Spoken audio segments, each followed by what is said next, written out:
Welcome back, everybody. We are in video number 2 of this 300-gallon build, and as you see on the screen here, we're looking at the old filtration system for this 300-gallon. And in our last video, we went ahead and upgraded this to a much lower profile that makes it easier to maintain. What we did is ran out to Home Depot and picked up a nice 60-gallon rugged tub and brought that home and turned it into a full-blown sump filtration system for this 300-gallon that will allow us to keep the water crystal clear and the fish safe and healthy. Now, today's video is not going to be about this sump, obviously. If you have not watched that video, there will be a card right above that will allow you to go back and watch this video. Today's video is going to be completely about scaping this 300-gallon tank out.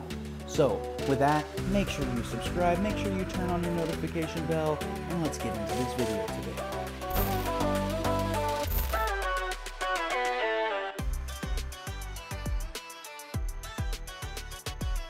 Alright guys, well, we're going to need a heater for this 300-gallon, and I did not realize that PetSmart sells Eheim products, and this Eheim heater right here is actually for up to 264 gallons, so this will actually work well with the temperature where this tank sits, as well as having the heater in there. It is listed at $43.99 in the store, but on their website it's listed for $22, and I'm sorry, but you cannot beat a $22 Eheim True Temp heater. We are going to be using pool filter sand as our base level substrate. Now, this is going to be a very unorthodox way of scaping a tank, but this is a 300-gallon tank and I can't get my big self up there and down inside of it and all these kinds of things. So we're going to use a method that I'm going to generically refer to as the dropscape method. We're literally going to drop our entire aquascape right into the top of the tank. Where it falls is where it falls. Who knows how this is going to turn out. So let's wash this substrate.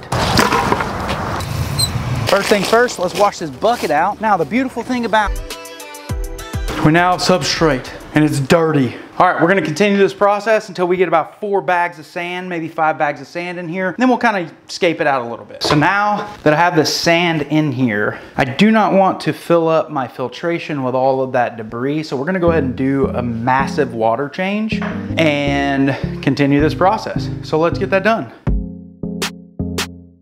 Well, as I'm draining this tank, I'm also trying to figure out exactly how this big old piece of driftwood is going to fit in here. So we're making headway on this, but I need to get it in here and just make sure that it's going to fit so it can be trimmed appropriately where necessary. And so far, so good. So we're going to trim this down just a little bit on this end here. We have this really nice big root ball on this side over here that's got like rocks grown into it and things. So we don't want to mess with that side. So we're going to break some of this off over here.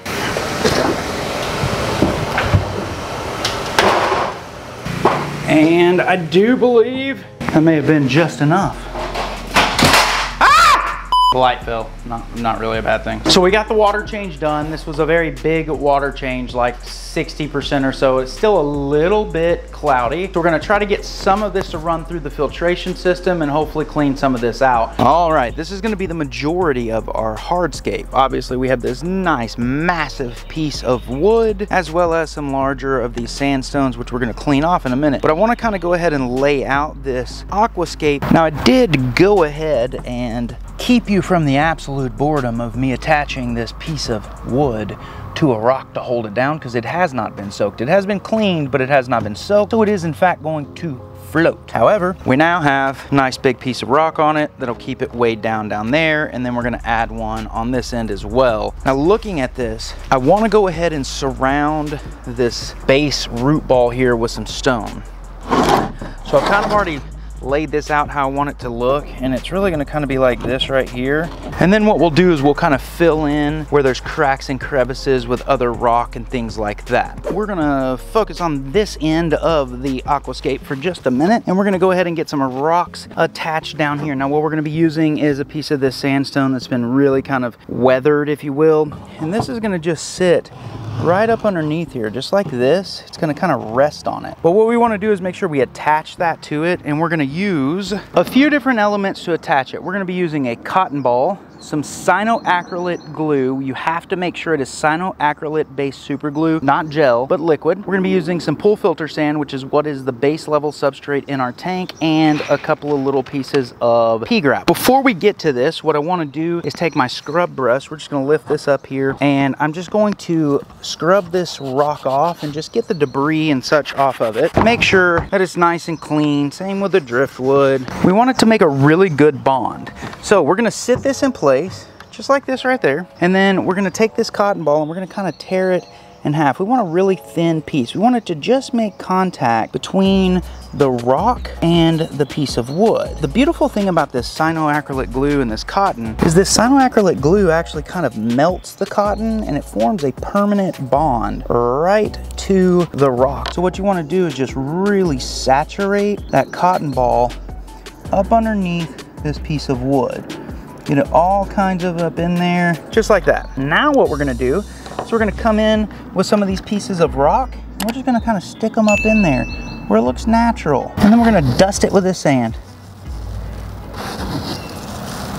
Make sure we got full coverage here. Make sure we get all these little cracks and crevices. We want it to look as natural as possible. We now have the rock fully attached right to the piece of driftwood, very natural looking, all at one time. So we want to make sure that the bond is really good. So now what we're going to do is the same kind of thing. We're going to take our cyanoacrylate glue, we're going to get it all fully saturated onto this cotton here, just like that. And we're gonna do this exact same thing. Take some of these rocks, just start stuffing them in there where they'll fit, and then we'll come back with some sand. And the glue's already dry. See how fast it dries? So we're gonna have to get some more. It's hard to even tell that that rock was ever even broken. It'll also provide some additional bonding and strength to this rock. So now that we have that done, let's go ahead and start working on this aquascape again. We are gonna continue to need the super glue and these elements because we are going to be gluing these rocks to this because it will be going in all in one piece. So we wanna kind of get this set up here on what we want it to look like.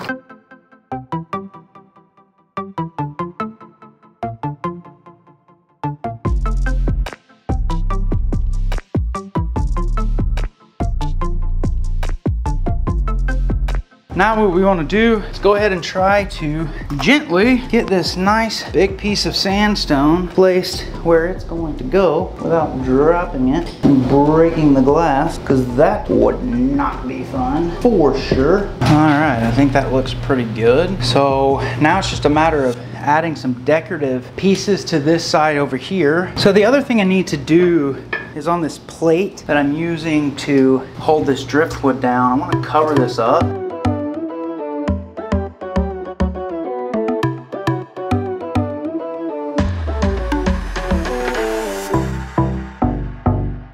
All right, so it started planting a little bit. So I have a very small Anubias Nana right there. We have a couple of water sprites right there. We have a big Anubias right there. Another Anubias right there that we're gonna place. And then we also have a little Java Fern back here that we're gonna place. So as we get this stuff done, what I wanna do is I wanna go ahead and start getting water back into this as I'm planting, or otherwise these plants will dry up extremely quickly and will die. So I wanna go ahead and start getting water in here.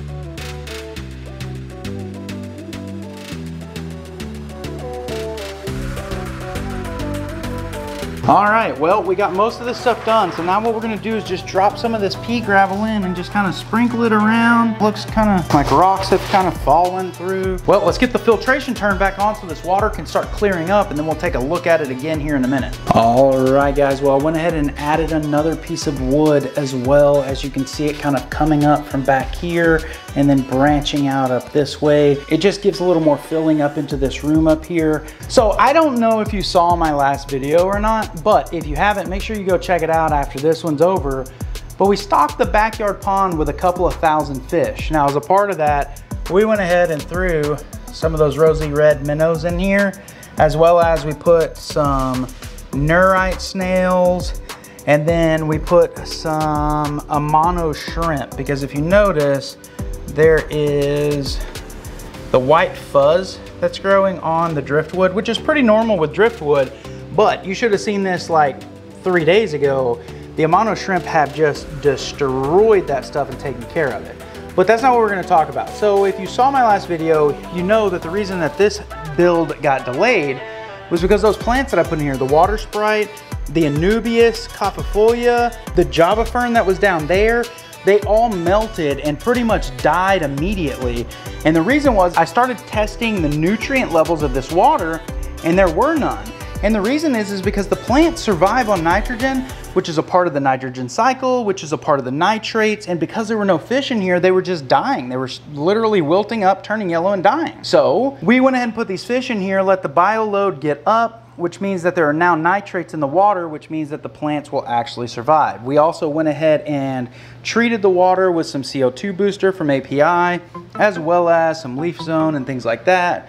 We're gonna be putting some root tabs down in the bottom because what we have for these new plants, we have some new Anubias caufifolia, but these are much smaller, they're potted kind. So we're gonna put these back in here, as well as we got a lot more Java ferns, and then we got a whole bunch of jungle val. So what we're doing right now is we're actually draining the water. We're gonna do a little bit of a water change, and then once this water change is complete, we're gonna come back in, we're gonna put some more nutrition products into the water. We're gonna treat this water a little more. We're gonna get some more root tabs in. We're gonna get these plants planted and such, and then we will get into the talk about what type of fish are we going to put in here.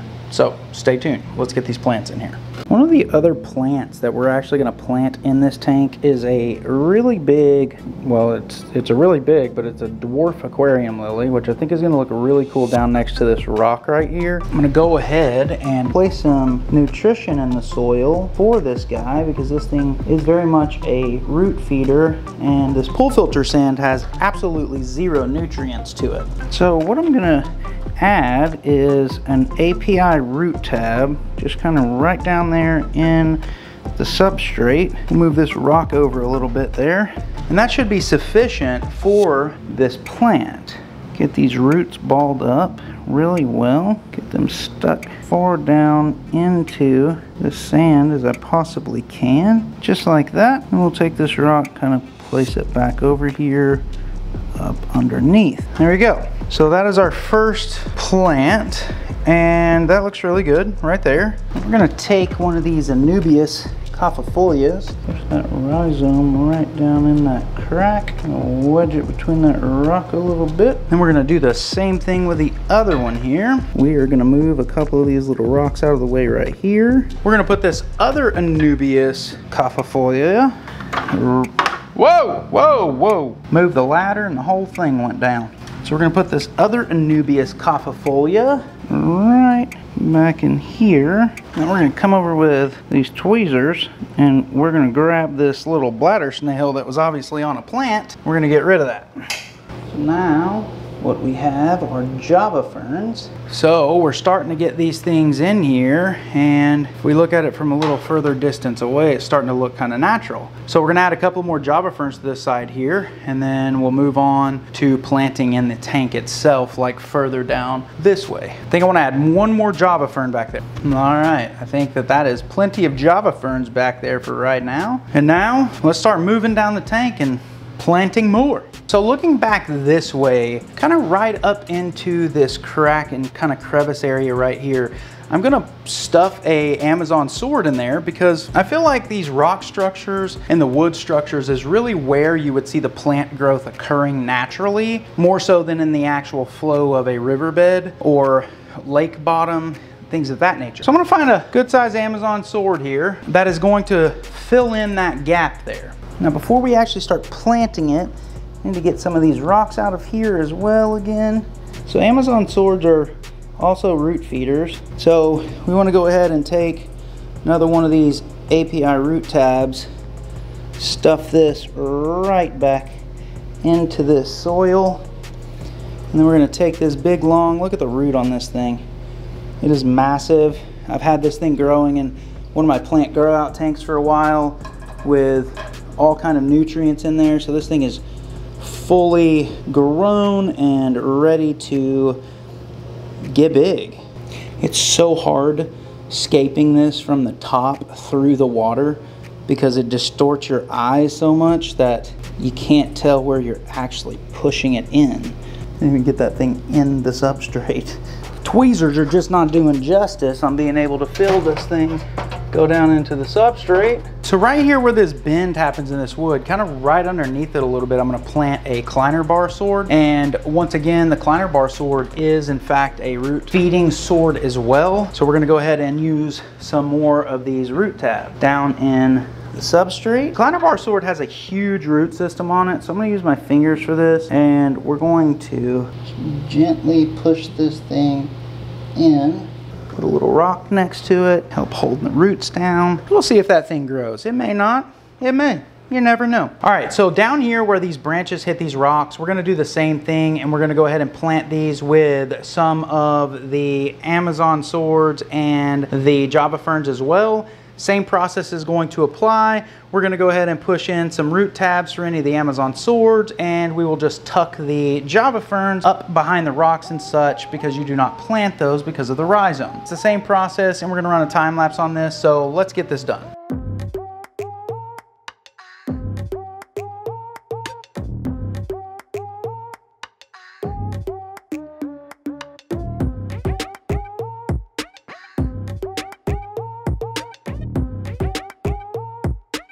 Okay, we now have these plants in here, and this Java fern will actually start to turn upwards and head towards the surface of the water instead of out like that, and that's just simply because it'll try to follow the light. The next step is that we have some jungle val up here. I don't know how well this is going to do in this tank depending on what we put in here, but we're going to try to plant that along the background here a little bit every so far. Same thing with the Amazon swords applies to the jungle val. We're gonna have to just line the back with some root tabs, which will be fine, and then we'll get that stuff planted.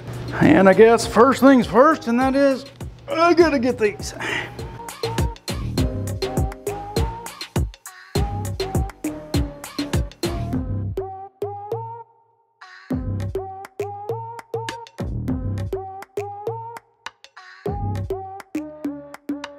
All right guys, well we have this thing fully planted now, and what we're gonna do is go ahead and treat this because we're filling it up with water right now. We need to go ahead and use some of the API Stress Coat, which is the dechlorinator, to make sure that this water is fully dechlorinated. You can barely see my hand because we have all the lights off, but that's because we got the light system on this thing.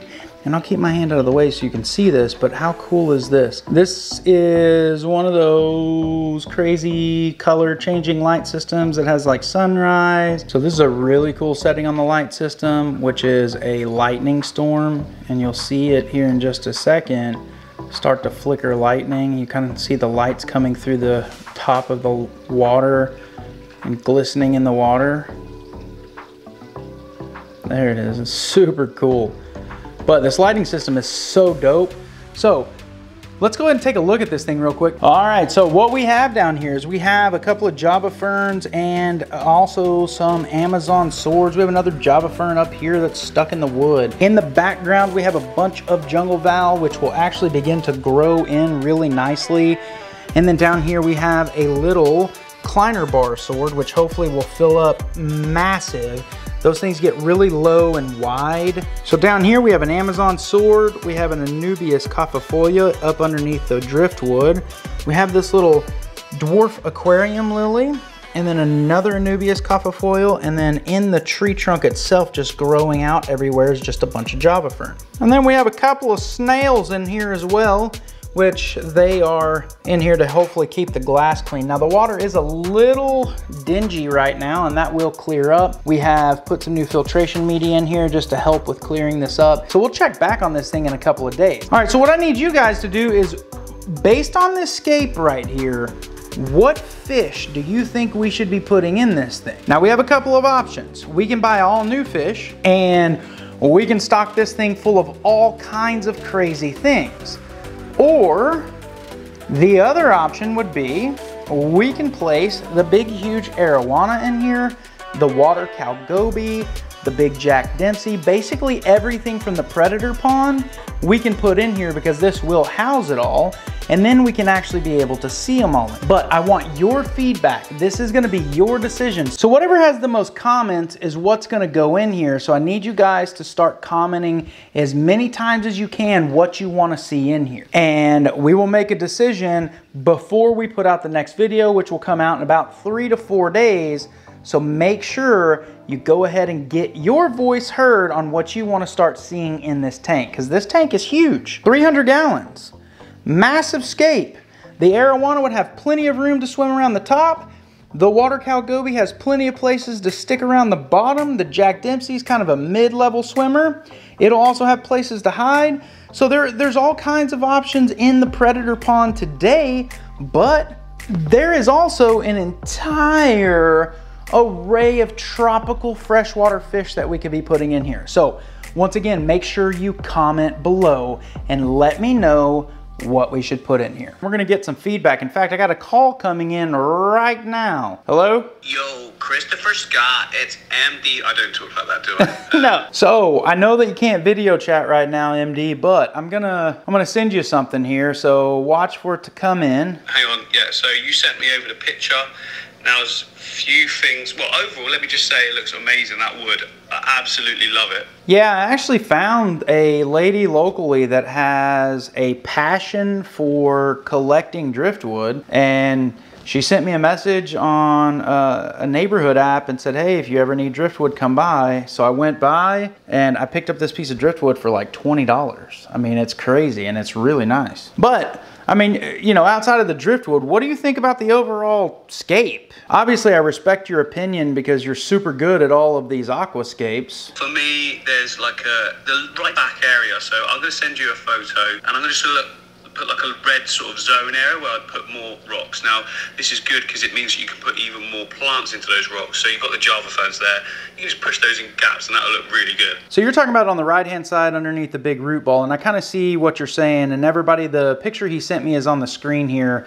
So I'd originally sent him this picture. You know, he's drawn on that to show us exactly what he's talking about. So he's talking about right here and kind of down into this section here, which makes complete sense. And in fact, that's exactly what I was thinking as well, is that it was kind of bare right there, down into the middle. I do like the neutral zone over here. What about you? What about the rest of the tank? So for the left-hand side, I wouldn't do anything at all, to be honest. Just keep that as an open area, a good area for the fish to swim in, depending on what you've got.